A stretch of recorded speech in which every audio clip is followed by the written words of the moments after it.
వింజమూరు మండలం సర్వసభ్య సమావేశం రసాభాసగా కొనసాగింది. సభలో టీడీపీ, వైసీపీ, ఎంపీపీ సభ్యుల మధ్య వాగ్వాదం చోటు చేసుకుంది. మండలంలో అభివృద్ధి పనులు జరగడం లేదని ఎంపీపీని వైసీపీ ఎంపీటీసీ సభ్యులు నిలదీశారు. సొసైటీ చైర్మన్ చల్లా వెంకటేశ్వర్లు, వైసీపీ ఎంపీటీసీ పల్లాల కొండారెడ్డి మధ్య తీవ్ర స్థాయిలో వాగ్వాదం చోటు చేసుకుంది.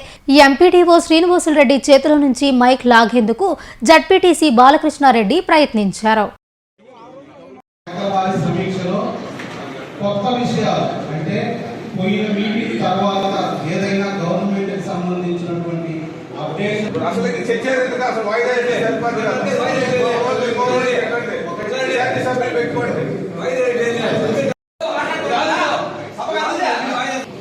మొదటగా మన సీజన్ కండిషన్స్ చూసుకున్నట్లయితే మినుము ఆల్రెడీ కోతకి రావడం జరిగింది. అట్లాగే కంది కూడా ఇప్పుడు కాయ డెవలప్మెంట్ స్టేజ్లో ఉంది.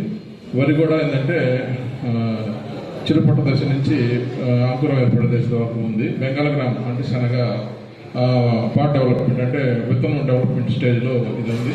మొక్కజొన్న వచ్చి మామూలుగా అంటే పైన పూత వస్తుంది, ఆ స్టేజ్లో ఉంది. కొంత వెజిటేటివ్ స్టేజ్లో కూడా ఎదుగుదల దశలో కూడా ఉంది. తర్వాత పత్తి కూడా కొన్ని ప్రాంతాల్లో వేస్తున్నారు. ఇవి మేజర్గా మనకు కవర్ అయిన పంటలు. ఈ సంవత్సరం ఏంటంటే